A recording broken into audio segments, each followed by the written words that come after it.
Сайн байцгаана уу?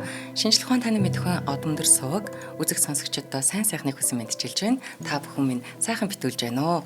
За хөтлөгч Ононгийн манд бэлтгэн хүргэдэг цус 50 дарангуйлагч нэвтрүүлэг эхлэхэд бэлэн боллоо. Энэ нэвтрүүлгийг Цэнгэл Баяр би хамт хүргэлнэ.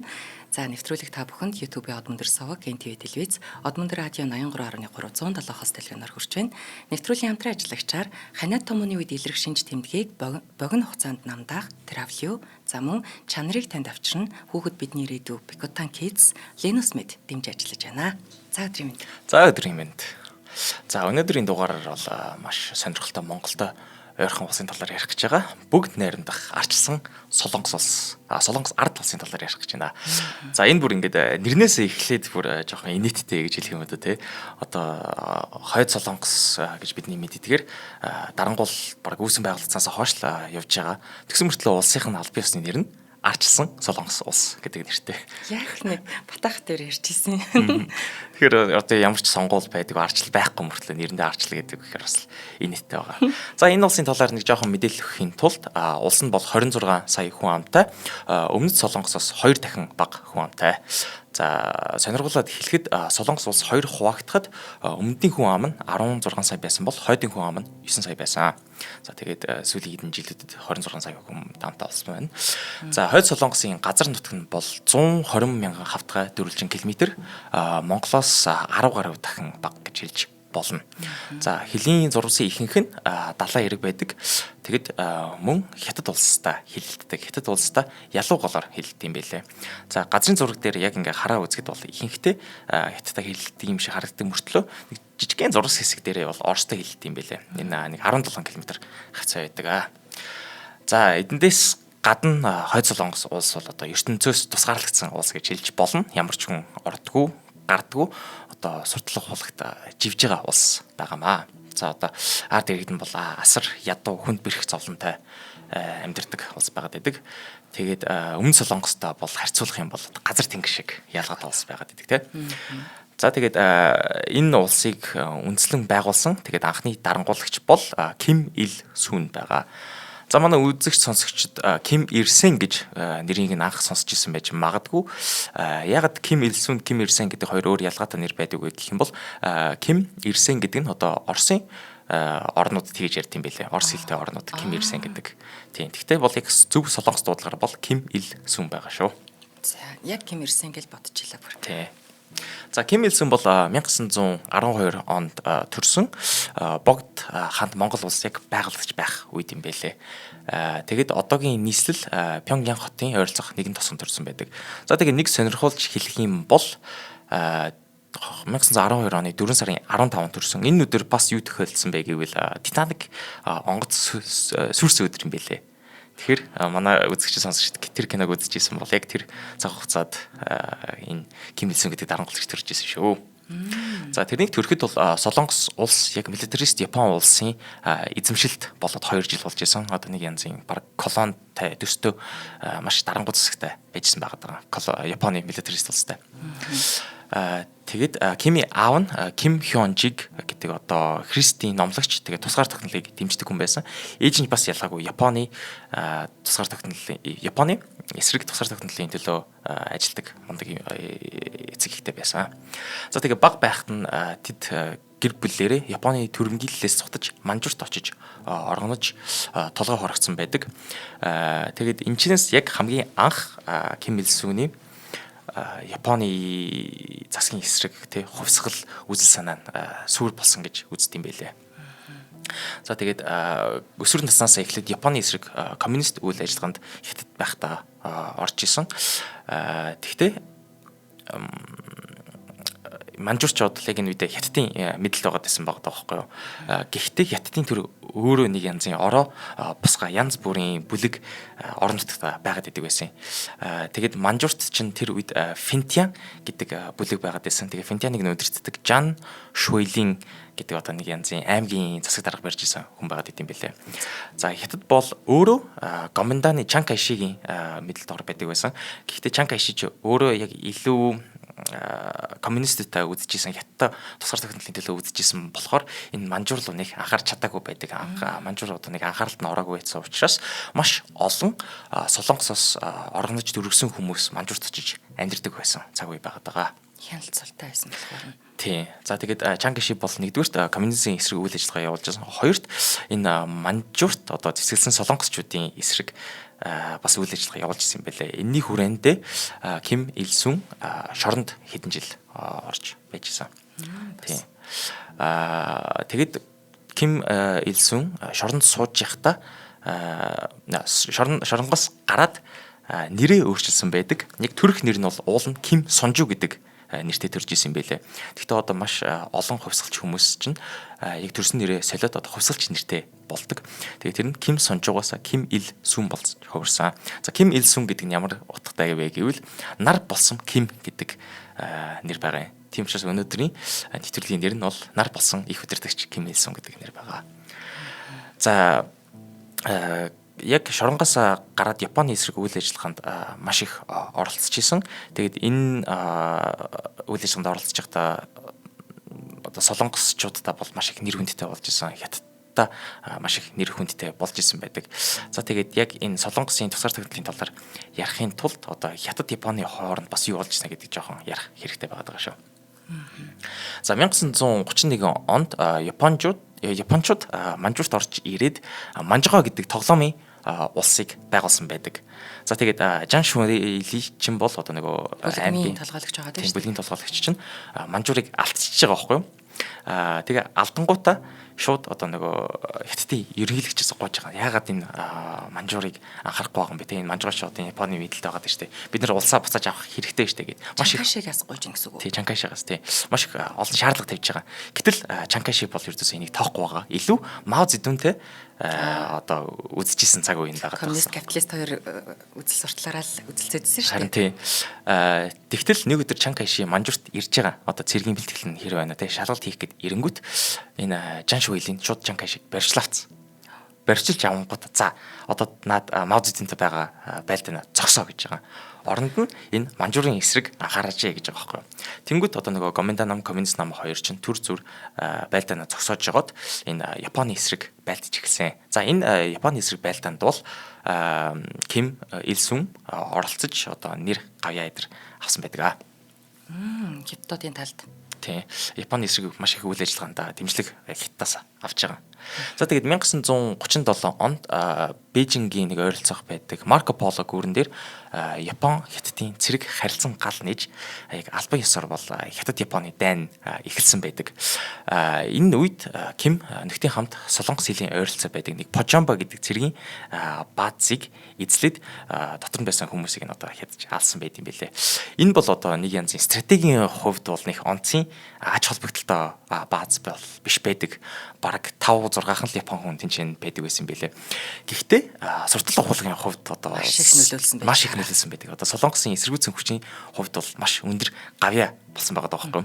Тэгээ энийг Ким Ил Сун бол одоо бүхэл амьдралаараа миний байгуулсан хамгийн том мунд гавьяа шүү гэж ярьж суртал ухуулгатай ашиглалт юм байлаа. Гэхдээ одоо стратегийн хувьд бол үнэхээр нэг жижигхэн л бааз байдаг байсан байлээ.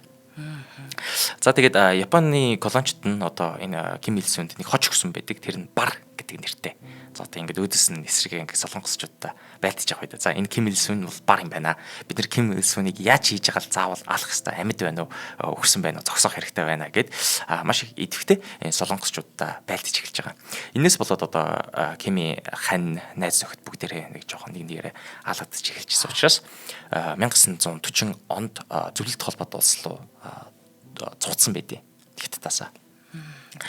За тэгээд Оросын хил дээр орж ирээд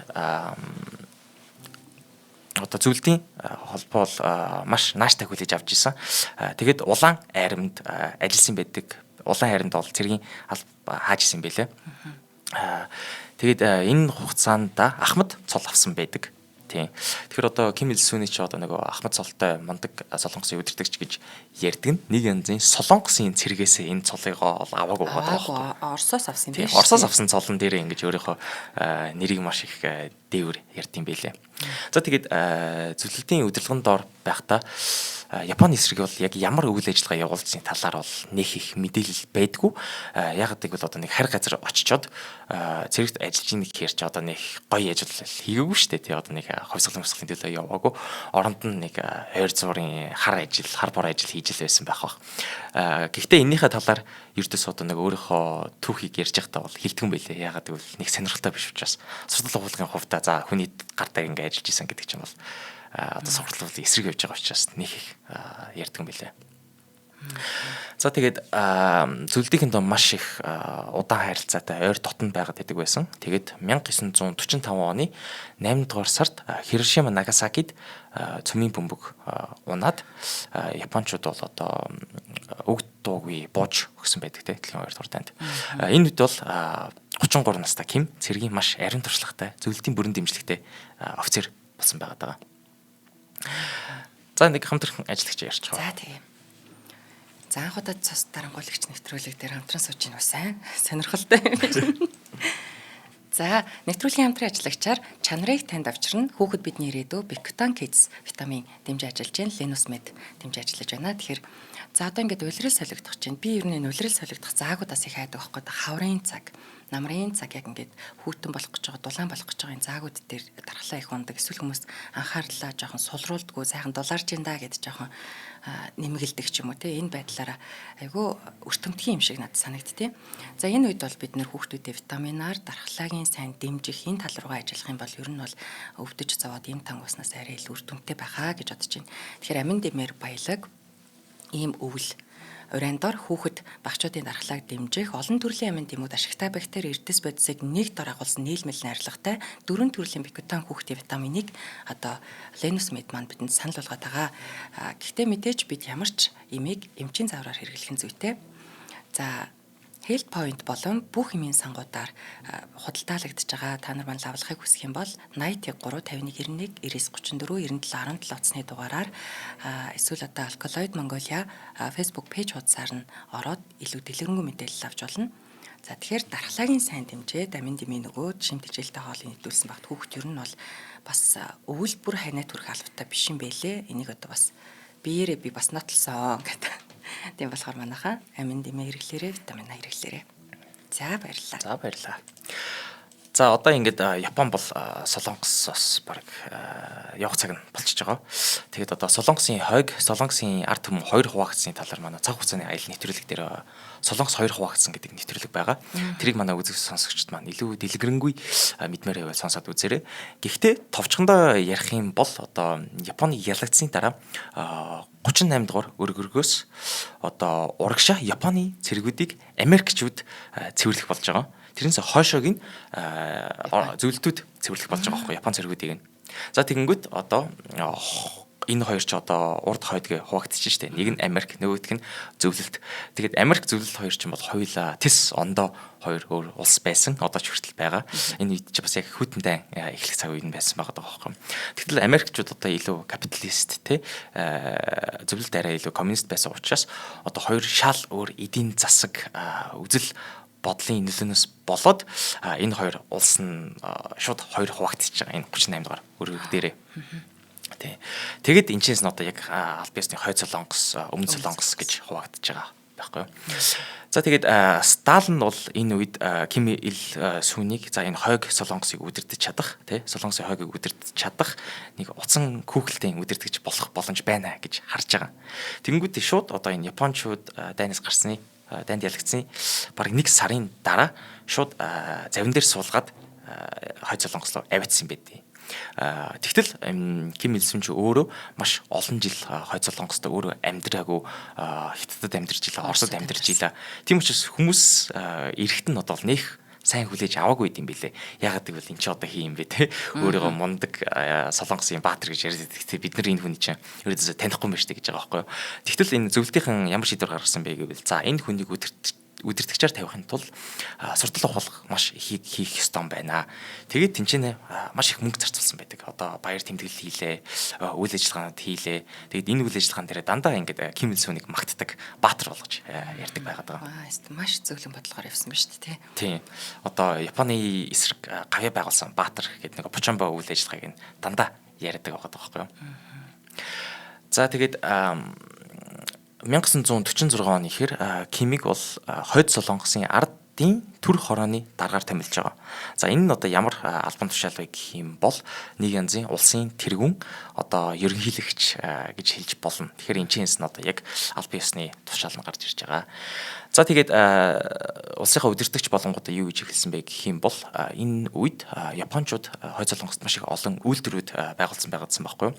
Тэгээд энэ чинь одоо түүхийн эдийг нь боловсруулад Японд руугаа явуулдаг байсан. Гэтэл Япончууд явсныхын дараа энэ үйлдвэрүүдийг нь Ким Ил Сун улсынхаа хэмжээнд булааж авсан. Өөрсдийнхөө хэмжээнд булааж аваад тэгээд тэнцэнээсээ гадагшаага бараа экспортлоод бараа импортлоод үйлдвэрүүдэд ажиллуулад улсынхаа эдийн засгийг дэжгүй хөгжүүлж эхэлсэн байлээ. Энэ бас нэлээд сайн нэртэй болгосон баг тий. Энэ бол одоо ард иргэд маш их таалагдчихж байгаа байхгүй тий. Нэг гаднаас орж ирээд баялагыг аваад исэн хүмүүс нь явчингууд буцаад энэ байгалийн баялаг нь буцаад иргэдэд ирэнгүүт хүмүүс нь за манай энэ Ким Ил Сун чинь нэрэл мундаг удирдагч юм байна штэ гээд суртал хуулганд нь итгэж эхэлж байгаа. За тэгээд яг энэ үед бол одоо Ким Ил Сун чинь нөгөө Сталин, Мао, Ленин, Перон гэдэг дарангуулагч нар шиг тэдний замналаар явж байгаа. Юу хийж ийна гэхээр өөрийнхөө хөшөөгөө барьж гин, айл гэрийн өрхөнд өөрийнхөө зураг хадж гин. Тэгээд дандаа өөрийгөө дахин шүтүүлэх үйл ажиллагаанд орж идэг. Тэгээд одоо бидний мэдхээр чинь одоо хүртэл энэ хүний чинь дахин шүтдэг тий Хойд Солонгостой. За тэгээд суртал агуулгын гол агуулга нь юу байсан бэ гэх юм бол Японы төрөмгийлэгчдийг ялсан үндэсний баатар гэж өөрийгөө магтаж ярьдаг байсан юм билээ. За тэгээд энэ үедээ бол Хойд Солонгост маш нэг том хүчрхэг айрам байгуулж исэн. Одоо энэ юунаас гарч исэн бэ гэх юм бол одоо зөвлөлтөөс маш их мөнгөн дэмжлэг машин механизм, мэдлэг, сургалт эднэрээ Хойд Солонгосынхаа цэргүүдэд сургалт авч исэн байлээ. Тийм цэргүүддээ бэлтгэл хангаж исэн гэсэн үг. Тэгээд энэчнээс Солонгосын ардын айрам бий болсон байдаг. За тэгээд эн чинь бол яг анх 1945 онд Хойд Солонгост буцаж ирж байгаа. Тэгс мөртлөө 5 жилийн дотор бүр амар танк, их буу нисэх хүчинтэй айрамтай болцсон. Одоо хүчрэг улс болчиход байгаа байхгүй юу? За яста Оросын дэмжлэг юм даа л гэж бодогдож байна. Тийм. За тэгээд айрамтай болцсон хүн чинь одоо юу хийх вэ гэвэл тэр айрмаа ашиглах нь тодорхой байдаг. Тэгээд 1950 онд Ким Ил Сун нэг шийдвэр гаргаж байгаа. Тэр нь ямар шийдвэр байсан бэ гэх юм бол за одоо Хойд Солонгос, Өмнөд Солонгосыг нэгтгэж авах цаг болсон байна гэж байгаа. Тэгээд яагаад энэ 1950 онд ийм шийдвэр гаргасан бэ гэх юм бол эхэндээ цэрэг авирманд бүрдсэн байдаг. Хоёрт 1949 онд өмнөх жил нь Мао Цзэдун чинь Хятадтай ялалт байгуулсан байгаа даахгүй. Тийм комендан намын эсрэг нөгөө коммунист намд ялчингууд Ким Ил Сун чинь энийг харангуудаа за манай одоо найз Мао Цзэдун чинь Хятадыг ингээд эзлээ авч чадчих бол би яагаад болохгүй юм бэ гэд маш их зориг орж байгаа. Одоо нэг Чанкайши маань болохоор Тайван болоос халаад явцсан байгаа гэсэн. Тийм Тайван болцсон байгаа тий. За тэгээд энэ үед чинь одоо тэнгуут Аз твдээ зөвлөлт улс байна, Хятад улс байна. Одоо коммунист хоёр том хүчрэг блок байгаад байгаа шүү дээ тий. Тэгтэл Өмнөд Солонгос нэг жижигхэн Америкийн нөлөө байгаад байгаа учраас Ким Ил Сун бодож байгаа байхгүй юу. За энэ Америкчууд чинь энэ Солонгост нээх их ач холбогдол бараг өгөхгүй хэлбэд тий. Нээх амар хүчтэй хамгаалахгүй байх. Тийж байгаа бараг хайчих байхаа. Тийм учраас би энэ Хойд Солонгосоос Өмнөд Солонгосыг эзэлж явахад маш хурдан байх байхаа гэж бодож исэн юм. Тэгтэл энэ үед чи одоо хүйтэнтэй өрнөж исэн учраас Америкчууд бол тэр зайг бол хизээч өгөхгүй штэ. За тэгээд 1950 оны 6 дугаар сарын 25-нд Хойд Солонгос бүрэн хүчээр Өмнөд Солонгос руу халдан таталснаар Солонгосын дайн албан ёсоор эхэлсэн байдаг. За манай үзэгч сонсогчд маань мэдэх бах энэ дайн бол одоо хүртэл үргэлжилж байгаа. Солонгосын зөв маш удаа үргэлжлээд байдаг тайм нь. Тийм. Энэчээс одоо эхлээд 1950 оноос эхлээд одоо 2026 хүртэл ердөөсөө зогсоогүй байдаг. Тийм бибийн лүгэ гал нэхэ болсон ч гэсэн албан ёсоор бол хизээч гэрээ зурж за энэ дайнаа зогсооё гэсэн бол байхгүй. За тэгээд энэ Солонгосын дайны үндсэн үйл явцыг дэлгэрэнгүйгээр цаг хугацааны аяллалын нэвтрүүлгийн сүүлийн 2 дугаараас бас сонсож болно шүү. За тэгтээ бас товчхондоо хэлэхэд Ким бол өмнө зүгт маш шуурхай бараг саадгүй давшиж явсаар байгаад Солонгосын цэргүүдийг одоо ингээл дараалал бот зогсож байгаа байхгүй. Тэгж явсаар хагаад Сөүлийг эзэллээ. Тэгэд Бусаны бомбт дээр зогсож байгаа. За Бусаны бомбт дээр Америкийн цэргүүд болон Нүбийн холбоотны цэргүүд нь шууд энэ Хойд Солонгосын эсрэг хөдөлж эхэлж байна. За тэгээд энэ Бусаны бомбтыг эзэлж чадаагүйгээс болоод Хойд Солонгосын цэргүүд нь жоохон ухарч эхэлж байна. Тэгээд өөрсдийнхээ эзэлсэн хотуудыг хамгаалах бэлтгэлийн үйл ажиллагаанд орж байна. Гэтэл Америкийн нэгдсэн улсын одоо дэлхийн 2 дугаар дайнд байсан нэг мундаг генерал МакАртур гэж хүн байдаг. Тэр маш зөрөгтэй шийдвэр гаргасан. Тэр ямар зөрөгтэй шийдвэр гаргасан бэ гэвэл Инчоны бомбт талаас цэрэг оруулж байгаа. За Инчоны бомбт нь одоо цэрэг оруулахад маш хэцүү хэсэг гэж хэлж болно. Тэгээ далаатаа маш ойрхон байдаг. Тийм учраас энэ Хойд Солонгосын цэргүүд нь Инчон цэрэг орно гэж юрдөөсөө төсөөлөөгүй. Тэгэд энээс болоод маш хүчтэй цохиулаад энэ Америкийн цэргүүд баг өмнө Солонгосыг баг 100% буцааж авсан байт юм билээ. За шаханд орсон нөгөө Ким Ил Сун чинь зөвлөлт болон хятадаас тусламж гуйж байгаа. Энэ үед чинь бол одоо Сталин одоо энэ дайныг эхлүүлэхэд аль хэзээ ногоон гэрлийн нөхцөн байсан. Тэгээд Мав Зэдун бол за чи Солонгосын дайнд эхлэх юм бол би дэмжлэг үзүүлсэн шүү гэж байгаа. За тэгээд энэ талд зөвлөлтөөс дэмжлэг орж ирлээ, хятадаас дэмжлэг орж ирлээ. Тэгээд энэ одоо гал нээлт нь одоо бараг 1 жил гараа үргэлжилсэн байдаг. Ингээл урагшаа хойш явсаар байгаад угаасаа Хойд Солонгос, Өмнө Солонгосын хилтэй ойрхон байдаг чинь Сөүл дэд штэ. Сөүл нь одоо жоохон Хойд Солонгост байж байгаа л Өмнө Солонгос бол ингээл урагшаа хойш явсаар байгаад 1 жилийн дараа 1953 оны 7 дугаар сарын 27-нд нэг анх тогтоож байсан 38 дугаар өрг дээр гал зогсоохоо албан ёсоор хүлээн зөвшөөрсөн байдیں۔ Гэхдээ ердөөсөө дайн бол зогсоогоогүй. За энэ дайныг зогсоход за дайн төвшөө гэхдээ гал зогсоход Солонгосын хойд талын иргэд бол маш их ихээр сүйдсэн байт юм а. Одоо Америкийн бөмбөлтөөс болоод газар нь тэгшэрсэн, тосгонууд нь нурцсан, ард иргэд нь одоо баг гэргүүлдсэн байгаад байдаг. Гэхдээ Ким Ил Сун бол одоо энэ дайныг ердөөсөө буруутгадаггүй. Одоо Солонгосыг нэгтгэж авах маш мундаг зорилготой байсан тий. Эцэг орныг чөлөөлөх дайн гэж одоо ялгуулсан ялалт байгуулсан баатар гэдэг ярьдаг байсан байлээ. Энэ маш олон хүмүүсийн амьдрал сүйдсэн явдал тэр хүн хязгаарч гимшдэггүй гэсэн үг. Гимшдэг шүү дээ тий. Угаасаа хийх ёстой зүйл байсан. Энэ золиолгдсон хүмүүс бол золиолгдох ёстой хүмүүс байсан гэж хэлж байгаа байхгүй юу. Одоо Америкийн империализмыг эсэргүүцсэн гэж бол маш их олон дарангуулагч нар ярьдаг. Бас л тэрийг ялгаагүй хэлт юм байлээ.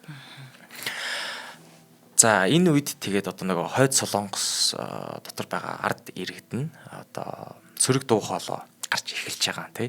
Яагаад гівгэнт ийм хэрэггүй дайн эхлүүлээд манай хүмүүсийг ингэж алуулва гэдэг сөрөг дуу хоолой гарч ирэнгүүт Ким Ил Сун бол энэ хүмүүс бүгднийг шууд чимээг болгож байгаа. Одоо байхгүй болгоод бараг цаазар авсан гэж хэлж болно. Яагаад цаазар авч ийна гэх юм бол за манай улс одоо бүтээн босголтын цаг үед ийм сөрөг дуу хоолой ертөөсөө хэрэг алгаа. Та нар яагаад улсынхаа эсрэг ажиллаад байна гэд бүгднийг чимээг болгож цаазар авсан байдаг. За тэгээд зөвлөлтөө маш адилханаар 5 жилийн төлгөө гаргадаг байсан байлээ. Яг 5 жилийн дотор юу хийх вэ гэх юм бол одоо ган, цемент, машин механизм үйлдвэрийг эрчимтэй хөгжүүлнэ. Тэгээд үүнийхээ хажуугаар суртал ухуулга, нийгмийн хяналтын аппаратыг бүгдийг бас өгсөрсөн байт юм байлээ. За тэгээд гадаад дотоодынхаа дайснаа дарсан Кими эргэн тойронд нь одоо яг өөрт нь зөвхөн үнэнч хүмүүсээр бүрдчихэж байгаа байхгүй юу? Энд одоо ямар хүмүүс байна гэх юм бол анх дайнд нь цуг оролцож исэн партизанууд нь байна. Зөвлөлтөд цэргийн бэлтгэлд хамрагдчихсан найз нөхд нь байна. Тэгээд хятадын холбоотой коммунистууд байгаад багсан. Энэ нэг фракц бүрдчихэд байгаа. Энэндээ бол энэ олон фракцуудыг Ким ихэндээ нэг тэнцвэртэй авъя гэсэн зорилго тавьсан байгаад байсан. Гэтэл 50-ад оны дундаас за энэ олон улсын нөлөө хэрэг алгаа те зөвхөн өөртөө үнэнч хүн үлдээе гэд энэ олон фракцуудыг бүгднийг хилмэдүүлж эхэлсэн байдаг. За тэгээд энэ хилмэдэлд өртсөн нэг чухал хүн бол өмнөдийн гаралтай коммунист удирдагч гадаад хэргийн сайд Пак Хон Юм байдаг. За Пак Хон Ёныг шууд гэрээс нь баривчлаад олонний өмнө суулгаж яагаад нэр төрийг нь гутааж яагаад дараа нь шууд цаазаар авсан байдаг. Олон өмнө. Тийм. Тийг одоо Кимтэй сөргөлдөж чадах ганц том хүн энэ байгаад байгаа шүү дээ.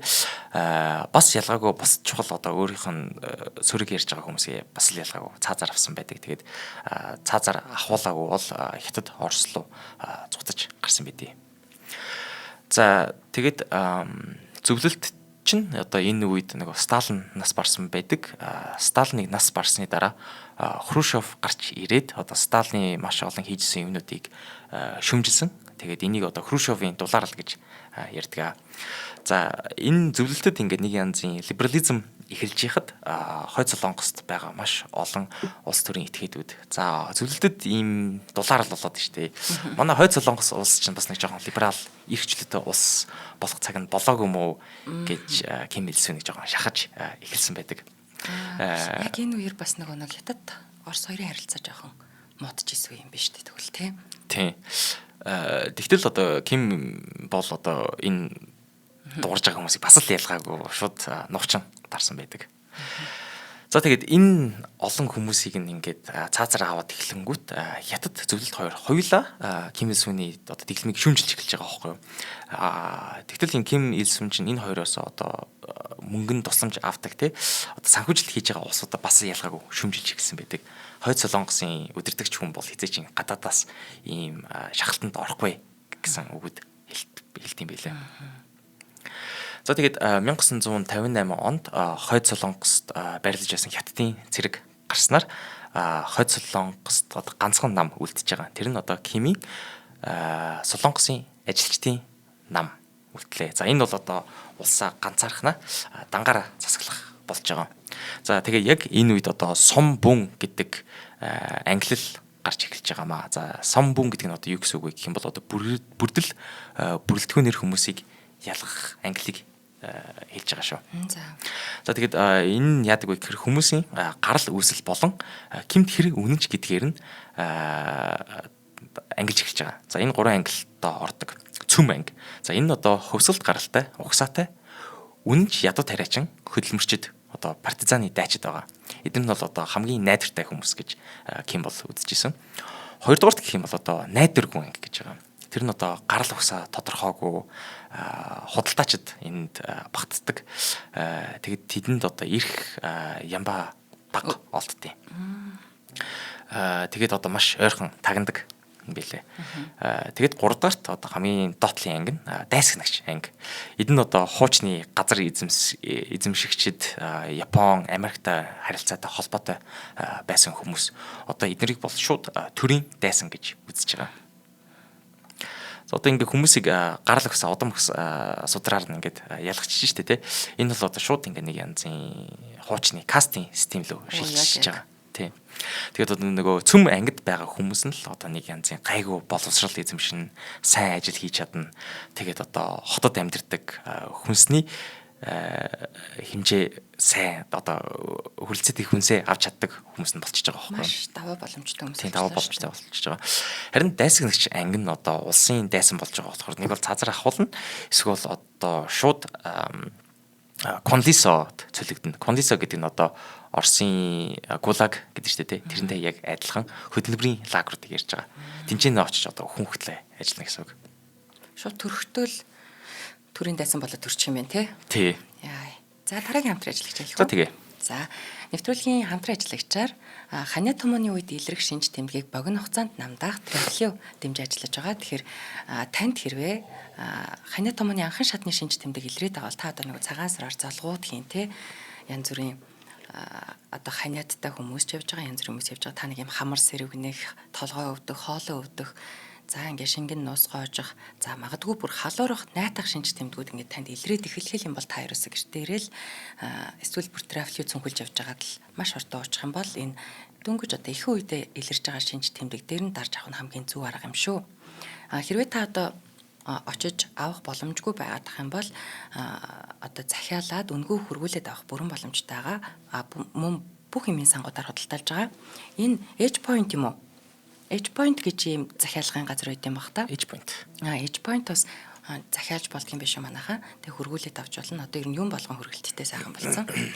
Тэгвчдэр ипотер ирж илэн борцог дүрхээрийг сайхан гэд айлд орохоор цай уух уу трафли уух уу гэд асууд юм а гэд ирж илаа. Тэгээд нэр надад яг ийм шинж тэмдгүүд илэрч байгаа учраас одоо би студиэс гараад шууд трафли уухаар шийдчихэд байж байна. Тэгээд нэвтрүүлгийг дэмжиж ажиллаж байгаа. Трафлиудаа баярлаа. Баярлаа.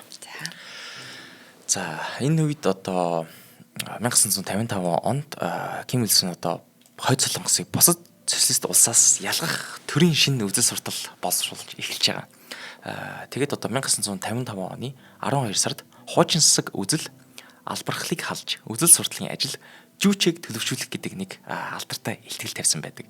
За жүүчэ гэдэг нь наач чи нөгөө балерин тий. За жүүчэ гэдэг нь одоо яг юу гэсэн үг вэ гэх юм бол өөртөө найдах, дотроо бүгдийг хангах жанжим шугам гэж байгаа байхгүй тий. За энэ нь бол одоо үзэл сурталын хүрээнд гадаадын альваа нөлөөг 100% шүмжлэн зөвхөн өөрөө хойд Солонгос өөрсдөө хангана гэсэн нэмийг баримталж байгаа байхгүй юу. Тэгээд одоо зөвлөлт байна уу, хятад байна уу тэдний бүх нөлөөг нь эсэргүүцэж байгаа. Тэ. Одоо улс төрийн эдийн засаг батлан хамгаалахыг хойд Солонгос өөрөө 100% бүрдүүлнэ гэдэг нь жүүчэ бодлого байгаад байдаг шүү. За тэгээд жүүчэ бодлого нь 3 том суурьтай гэж хэлж болно. Эхнийх нь бол чажу. Тэ. Тэр нь төрийн тусгаар тогтнол гэж байгаа. Хойд Солонгос нь бодлого боловсруулахдаа гадаадын аливаа нөлөөнд орохгүй шаардлагатай бол зөвлөлт хятадын эсрэг зогсноо. За хоёрт чарип буюу эдийн засгийн тусгаар тогтнол гэж байгаа. За гадаадын ямар ч зээл тусламж, импортоос үл хамаарах аж үйлдвэр хөдөө аж ахуйг хөгжүүлнэ. Дөрөвт чафи буюу цэргийн тусгаар тогтнол. Хойд Солонгос улс нь цэвэр өөрийн цэргийн хүчин чадлаар өөрийгөө хамгаалах буюу хүчирхэг милитарист улс болох цөмийн болон биологийн зэвсэг гих мэтийн дэвшилтэд цэргийн технологиг хөгжүүлнэ. Энэ үндсэн 3 суурьс энэ жүүчэ гэдэг үзэл бодол нь гарч ирж байгаа. Яа, бүр ингээд пүүр шилэн оргон дотор ингээд хийчлээ. Ямар амар. Тий, одоо ердөөсөө гаднаас ингээд их нь орж ирэхэ болчихж байгаа байхгүй. Тэгээд одоогийн хойд Солонгос улс чинь яг энүүгээрээ явдаг. Энэ жүүчэ үзэл суртал нь одоо бүр ингээд шашны шинжтэй болоод хөрчиж байгаа. Тэгээд энэнийхээ хүрээндээ одоо Кими хэлсэн үг гаргасан шийдвэр болгоно одоо бурхны зарлиг болоод хөрчиж байгаа гэсэн үг байхгүй юу. Тэгээд одоо энэ жүүчэ гэдэг шашинтай Ким гэдэг бурхантай болчингод энэ хүмүүс чинь манай их өдөртөгчаа гэд шүтдэг болчихж байгаа байхгүй юу. Одоо баг 3 дахь үеийн явж гинөө тий. Тийм 3 дахь үеийн явж байгаа. Ким Ил Суны дараа Ким Сонг Хин блэ ямар ч одоо нэг Ким Жон Ким Жон Ил тэгчээд Ким Жон Un байгаа. Тэгээ 3 үеэрээ явж байгаа. За тэгээд 1972 онд энэ жүүчэ үзэл суртал нь шууд хойд Солонгосын үндсэн хууль нь болоод хөрчиж байгаа байхгүй юу. Тэгэд энэ жүүчэ нь одоо зөвхөн үзэл суртал биш энэ ингээд ард иргэдэд дайчлах үндсэн болоод хөрчиж байгаа гэсэн. Одоо энэ хүмүүс нь хэр ядарч ийн, хэр зовж ийн. Гэхдээ энэ жүүчэ үзлийнхаа төлөө ажиллана гэд хэр үзэжсэн ч гэсэн үйлдвэрүүд дээр маш мундаг тий энэ агуу өдөртөгчийнхаа төлөө ажиллаж байна гэж яваад байгаа байхгүй юу. Тэгэд ердөөсөө гадны нөлөөг одоо манай энэ солонгос социализмыг бохирдуулах бодар зүйл гэж үздэг болчихж байгаа. Тэгээ ердөөсөө энэ зөвхөн жүүчэ үзэлтэй бодлоготой номуудыг уншдаг. Зөвхөн энэ Ким Ил Суны хэлсэн илтгэлүүдийг сонсдог болоо хөрчиж байгаа. Тэгэд Кимийн төрсөн он 1912 оноос эхлээд жүүчэгийн 1-р он, жүүчэгийн 2-р он гэж тоолоод эхэлсэн байлээ. Энэ одоо бас нэг богд хаант Монгол улсын олноо өргөгдсөн 1-р он гэж ярьдэн шүү дээ. Тэрнтэй бүр ямар ч ялгаагүй гэсэн үг. За тэгээд Кимийн хойд Солонгост хэрэгжүүлж байсан эдийн засгийн бодлогыг бас одоо нэг юм харгас хөгжлийн зам гэж хэлж нэрлэхэд бол буруудахгүй байгаад байдаг. Одоо дайны дараа Солонгосын эдийн засаг бүх юм тгээс эхэлж байгаа.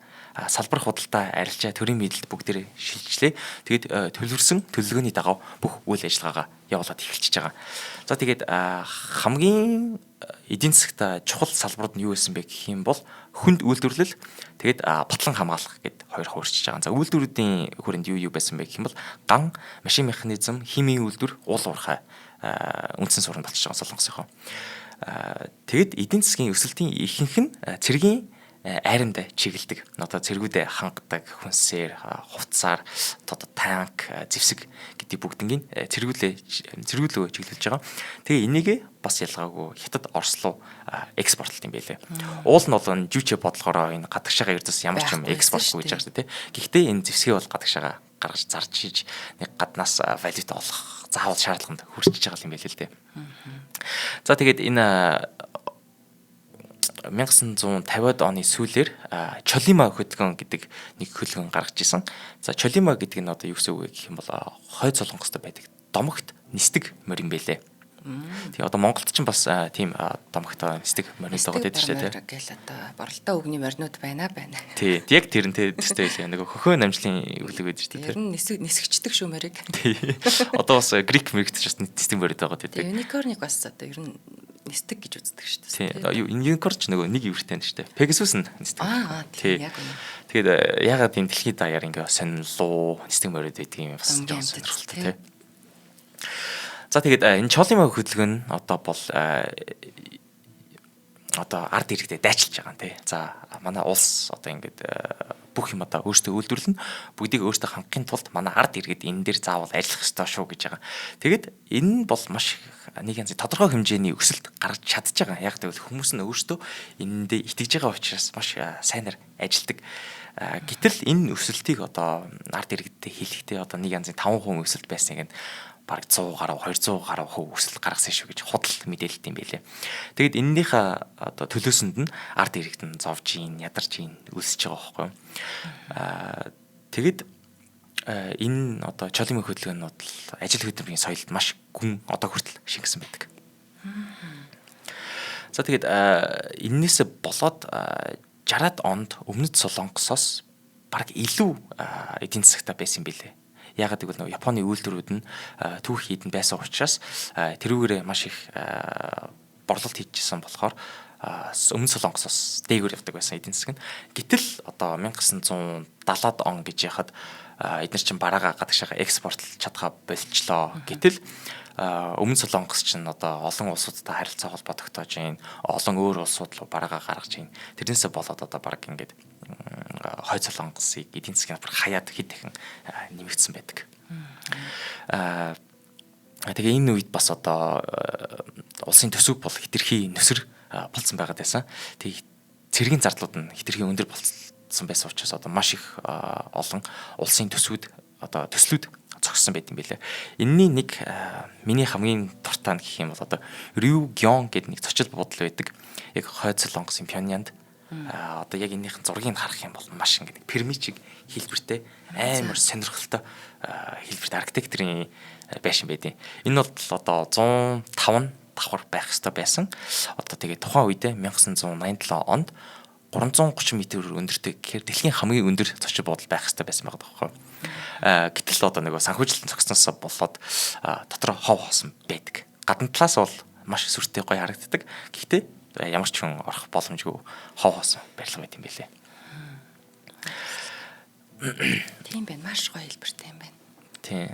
За тэгээд экспортын орлого гэж баг эрдөөсөө байхгүй байгаа учраас үйлдвэрүүдийн машин механизмд сольж чадахгүй болчихж байгаа. Яг гэвэл валют байхгүй болчихж штэ. Тийм учраас гадны улсуудаас маш их хэмжээний зээл авч иж энэ үйлдвэрүүдийн машин механизмуудыг сольж исэн. Тэгэд энэ зээл яаж дарах байсан бэ гэвэл уул нь энийг экспортлоод валютаараа мөнгө олно гэжсэн бол эцэст нөгөө юм экспортлж чадахгүй учраас энэ зээл нь одоо дампуурлын түвшинд хүрсэн байдаг. Одоо энэ 1970-ад оноос 80-ад он гэхэд энэ хойд Солонгос улс нь маш хэцүү цаг үеийг туулж эхэлж байгаа. Гадагшаага юм экспортлж чадахгүй болчих чинь, улс нь мөнгөгүй болчих чинь, ард иргэд нь ядарч чинь, зовж чинь, хүнсгүй болчих чинь. Гэтэл энэ Ким Ил Сун бол энэ жүчэ бодлогыг ердөөсөө ухраагаагүй. Тэ? Одоо нэг янзын алдаа гаргадаггүй төгс төр засаг гэж бол хязгаарч байдгүй.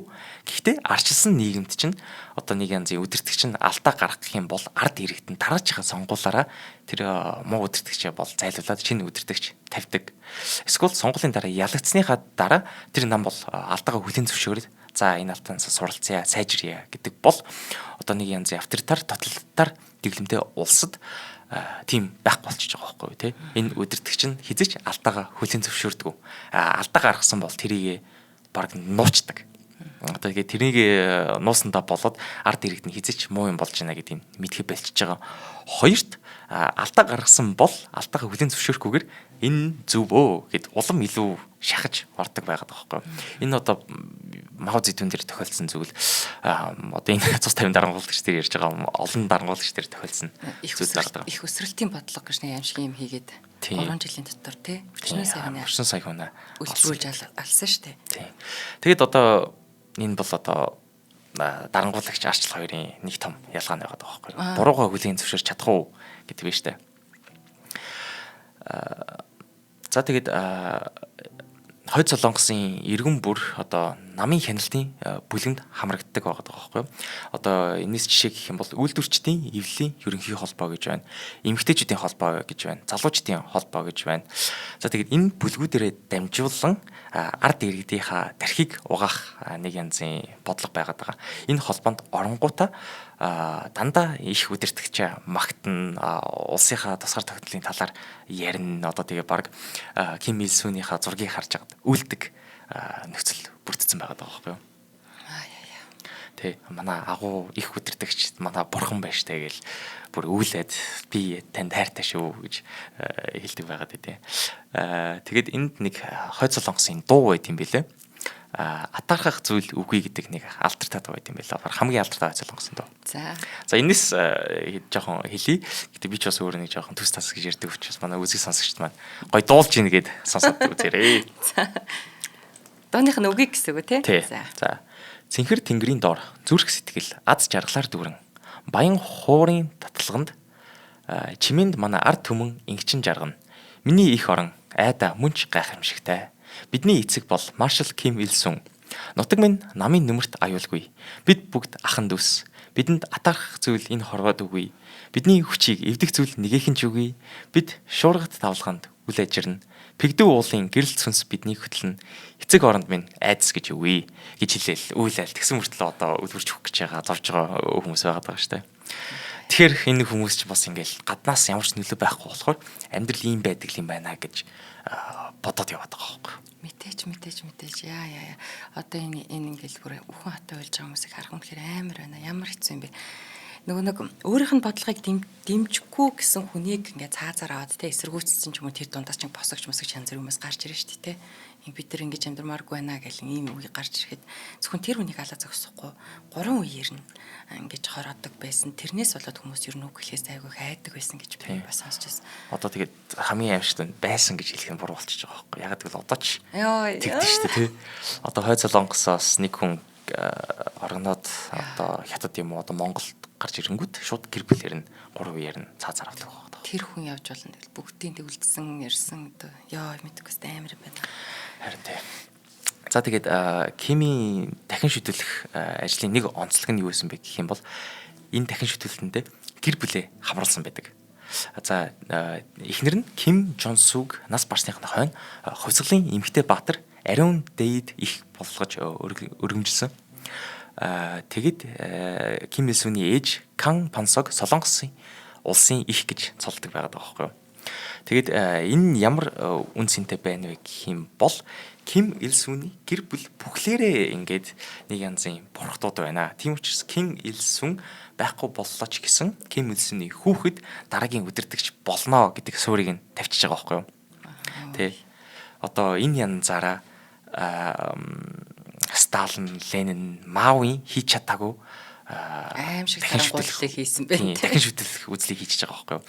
Одоо нэг янзын Английн хаан хатан хаан нар чинь хүүхдүүд нь дараагийн хаан болдог бол энэтэй ямар ч ялгаагүй Ким Ил Сун ерөнхийлөгч дараагийн хүнд ерөнхийлөгч болно гэдэг нь шууд 100% тодорхой болчихж байгаа гэсэн үг. За тэгээд өв залгамжлагч Ким Жон Ил бол домог ёсороо 1942 онд Хойд Солонгосын ариун уул болох Пэгдүү ууланд төрсөн гэдэг. За 1942 он гэхэр чинь бол дэлхийн 2 дугаар дайнд дуусахаас өмнө байгаа байхгүй.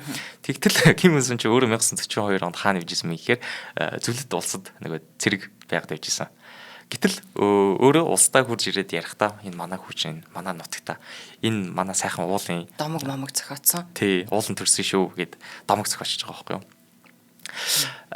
Тэгэд энэ Ким Жон Илийг бол багаас нь шууд намын аппаратаар явуулж эхэлж байгаа одоо тий суртал хуулга соёлын ажлыг даалгаж бүгдийг нь ажиллуулж идэг боловсруулдаг байгаа. Тэгэд 1900 оноос хойш одоо зурагт радиогоор анх удаа Ким Жон Илийг хүндэт удирдагч гэж ярьж эхэлж байгаа маа.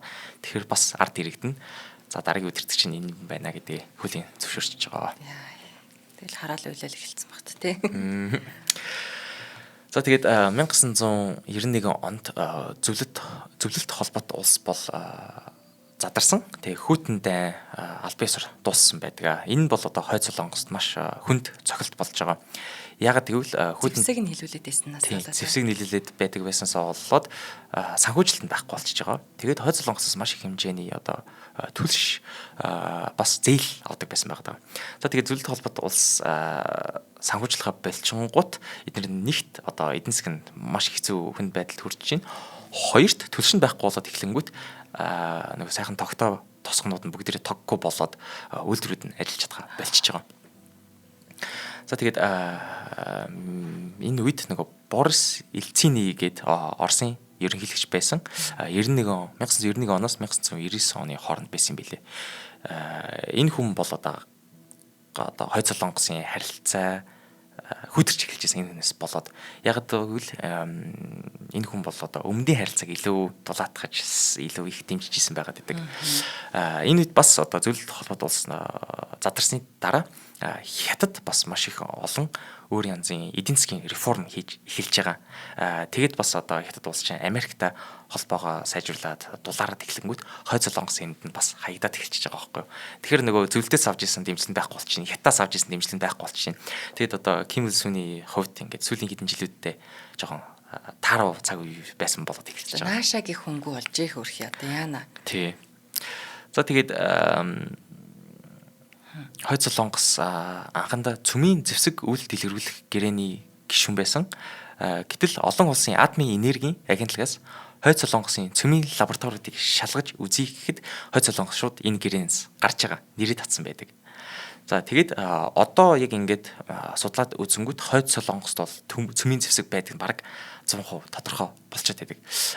Нэг 30 гаруй цөмийн зэвсэг байгаад байгаа юм байна. Гэхдээ энэ үед бол энэ нь тодорхой биш байгаад байгаа шүү дээ. Ягаад гэвэл лабораториуд руу очиж шалгаж үзэж боломжгүй байгаа. Уг нь бол үйл дэлгэрүүлэх гэрээнд байдаг мөртлөө шалгах гэхээр гарч ийн гэдэг чинь нотой юм байна тий. Одоо юм хамаг юм нуурчж байгаа байхгүй. За тэгээ энэс болоод Америк нэгдсэн улс жоохон за болгоомжтой болж эхэлж байгаа байхгүй. Цөмийн зэвсэг гэдэг чинь бол маш аимшигтай шүү дээ тий.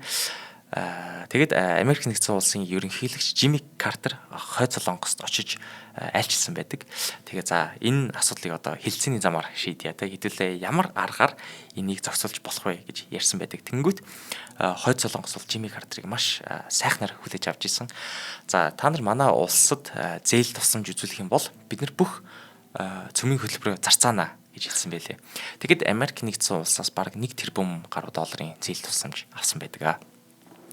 Тэгэд энэ айлчлалаас яг 1 сарын дараа түүхэндээ баг ердөөсөө болж байгаагүй өмнө Солонгосын ерөнхийлөгч Ким Ён Самтай дээд хэмжээний уулзалт хийх төлөж исэн байлээ. Гэтэл одоо нөгөө 82 настай байсан Ким Ил Сүүн 1994 оны 7 дугаар сарын 8-нд зүрхний шигдээсээр нас барчээ. Тэгээд энэ хилцүүлэг нь бол болоогүй. Тэгээд энэ Америк нэгдсэн улстай тохирсон тохироо бол аль биесээр болоогүй юм байлээ. Ягаад гэвэл Ким Ил Сүүн нас барчиж байгаа учраас. За би ягаад нас барж ийна гэж хэлээд байгаа ч гэвэл би ч бол нэг өхөж талд орсон гэдэг үг байдаг. Гэхдээ одоо миний нэг санаа зовд байгаа юм. Хойд Солонгосын элчингээс од өндрийн офис загтал ирүүл яана гэж санаа зовд байгаа байхгүй юу? Жохон тэтгэлтэй үгүй болжээ гэдэг чи тэ хоёлаа. За тэгээд Ким Ил Сүүнийг нас барсны дараа бол мэдээч хэрэг хүн дараагийн удирдагч болсон. Тэгээд одоо бид нар өмнөх нэвтрүүлгүүд дээр за энэ дарангуулагч нас барсныхаа дараа улс нь нэг бол маш хурдан сайжирдаг эсвэл маш мууддаг гэж ярьдаг бол Хойд Солонгос бүр яг л байдгаар л үргэлжлэл яваад байгаа байхгүй юу тий. За яста яг сайн бэлтжээ тэр хүүхдээ тий. Яг одоо ямар ч юм өөрсдөлтөөгүй одоо тэнцээ байдаг генералууд нь ч бас ялгаагүй их мэдлэлтэй байгаад байгаа учраас ямар ч өөрчлөлт байдгүй. Тэгээд одоо нэг янзын 1960-аад он 70-аад онд байдаг шиг л улс тэр хэвээрээ байгаад идэг. Ямар ч гадны нөлөө байдаг юм бэлээ.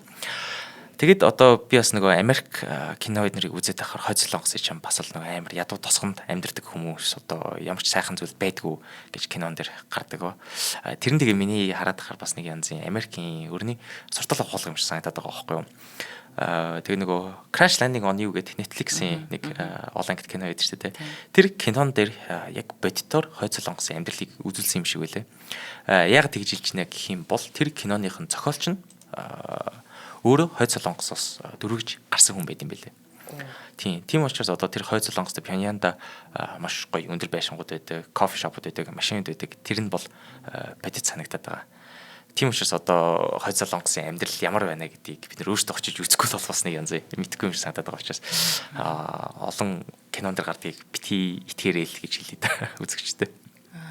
Энэ киноч уяраас шүү тийм. Гоё кино шүү дээ. Гэтэ бас энэ нөгөө айхтар бодлоготой улсаас ирсэн болохоор араа удаад аятайхан мижиж магадгүй. Харин тийм гэж бодлоо. Зохиолч нь тийм гэж бодлоо.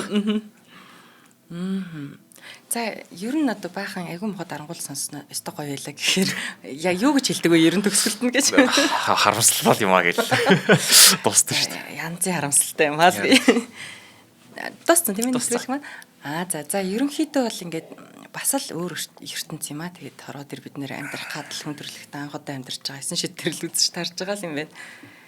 Сонирхолтой юм байна. Тэгээд үе үеэрээ дарангуулсан нэг олоод авчихсан энэ шунал эрх мэдэл боломжийг хурдан тавиа явуулчихгүй тулд бүх арга хэрэгжилж байгаа л юм да тий хүндрэлтний амтнаас ялгарч байгаа юм ч одоо тэр байлаа шунал байгаа юм шүү дээ. За баярлалаа. Өнөөдөр сайхан битүүлээрээ. За сайхан битүүлээ. Ястаа гоё ярагдчихэв. Баярлалаа. За шинжлэх ухааны таны мэдхүү од мөндөр сувг үзэг сонсогчдоо цус 50 дарангуулагч нэвтрүүлгийнхаа шинэ дугаарыг хүргэлээ. За энэ нэвтрүүлгийг та бүхэн YouTube-ийн од мөндөр сувг, NTV телевиз, од мөндөр радио 83.3 107 дэлгэнээр хүлээн авч үзэл сонслоо. Нэвтрүүлгийн хамтран ажиллагчаар Ханиу Томооны үед илрэх шинж тэмдгийг богино хугацаанд намдаах терапи. За мөн чанарыг танд авчирна. Хүүхэд бидний ирээдүй Bikutan Kids витамин Lenus Med дэмжиж ажиллалаа. За нэвтрүүлгийг бэлтгэн өргөсөн ондоо баярлалаа. Баярлалаа.